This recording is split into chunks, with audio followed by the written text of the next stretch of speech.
আমি পার্সোনালি যেটা খেয়াল করেছি যে ফিমেল ফটোগ্রাফিতে বর্তমানে বাংলাদেশে আসলে অনেক চান্সেস আছে, অনেক অপরচুনিটি আছে। কারণ প্রায় সময় যেহেতু আমাদের ফটোগ্রাফি টিম আছে, আমরা দেখি অনেকে ডিমান্ড করে যে আমাদের ফিমেল ফটোগ্রাফার লাগবে, কিন্তু আমরা আসলে কাউকে পাঠাতে পারি না। So আমার কাছে মনে হচ্ছে যে এই জায়গায় বাংলাদেশে যদি প্রতি 100 জনের মধ্যে 90 জন মেল ফটোগ্রাফার থাকে, ফিমেল কিন্তু আসলে 10 জনও পাওয়া যায় না। সো পার্সেন্টেজটা অনেক কম।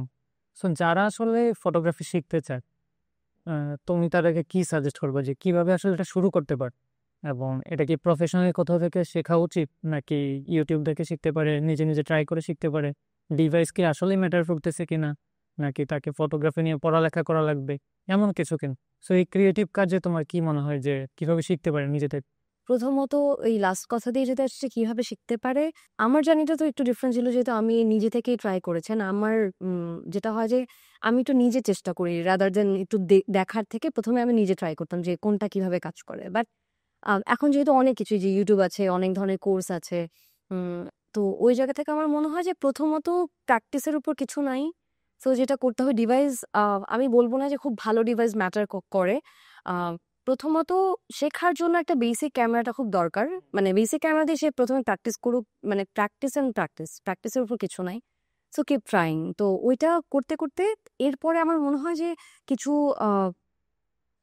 কি বলে টার্ম থাকে বা কিছু থিওরিটিক্যাল বিষয় থাকে, টেকনিক্যাল বিষয় থাকে, থিওরিটিক্যাল বিষয় থাকে, যে জিনিসগুলা এরকম না যে আমি জানতে পারবো না বা আমি শিখতে পারবো না। বাট আমার মনে হয় যে আমি যখন থিওরিটিক্যাল বিষয়গুলো জানবো, নলেজে রাখবো এবং মানে টেকনিক্যাল বিষয়গুলো জানবো, তখন আমার শেখার যে জার্নিটা, প্রগ্রেসটা অনেক ফাস্ট হবে। মানে শেখার তো কোনো শেষ নাই। বাট আমি তখন বুঝে শুনে কাজ দ্রুত করবো। শেখা। অনেক অনেক মানে শিখে যেটা হবে, আমি বুঝে শুনে কাজ করবো and আমি দ্রুত আমার গোলটা অ্যাচিভ করতে পারবো। মানে দ্রুত বলতে এটা না যে মানে এক লাফে চলে গেলাম, বাট আমার লার্নিং প্রসেসটা একটু ফাস্ট হবে।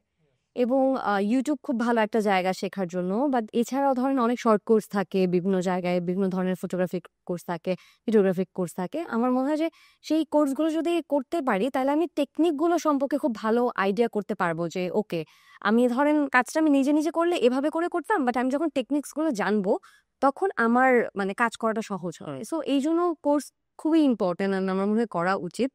আমি যেটা করেছি যে আমি প্রথমে নিজে নিজে শিখেছি, তারপরে পাঠশালা থেকে একটা বেসিক কোর্স করেছিলাম যে সার্টিফিকেটের জন্য। আমি বলবো না সার্টিফিকেট সবসময় ম্যাটার করে, বাট খুব কিছু ভালো ভালো জায়গায় আপনি কাজ করতে হলে তখন আপনার সার্টিফিকেটটা অবশ্যই ম্যাটার করে। যেমন আমি যখন ইউএনডিপিতে কাজ করতাম, আমি মেইনলি ইউএনডিপির কাজের জন্য আসলে তখন কোর্সটা করেছি, যে ওখানে সার্টিফিকেটের উপরে মার্কস ছিল। ওকে। সো ক্যাটাগরি ছিল যে এই রিজনে এত মার্ক, তারপর আপনার ধরেন সার্টিফিকেটে 5 মার্ক, এটাতে এত মার্ক, এরকম করে ছিল, স্কোর করা হয়েছে। স্কোর ছিল। সো ওভারঅল আপনার সবকিছু দেখে আপনার রেজাল্ট আসবে যে আপনি কাজ আপনাকে নিবে কি নিবে না। তো আমার মনে হয় কিছু জায়গায় সার্টিফিকেট অবশ্যই ম্যাটার করে।